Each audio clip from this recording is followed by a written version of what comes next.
الحمد لله الذي أنزل على عبده الكتاب ولم يجعل له عوجا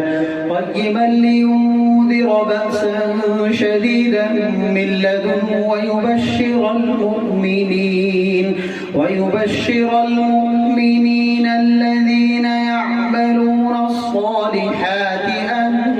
لهم أجرا حسنا ماكثين فيه أبدا وينذر الذين قالوا اتخذ الله ولدا ما لهم به من علم ولا لآبائهم كبرت كلمة تخرج من أفواههم إن يقولون إلا كذبا فلعلك باخع نفسك على آثارهم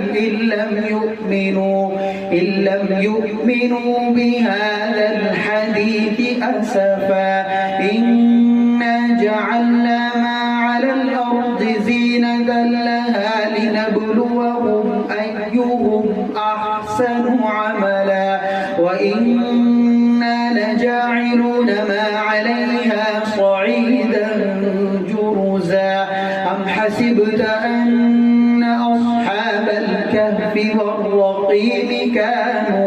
كانوا من آياتنا عجبا إذ أوى الفتية إلى الكهف فقالوا ربنا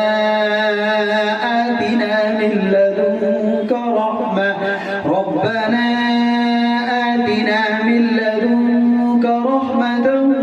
وهيئ لنا من أمرنا رشدا فضربنا على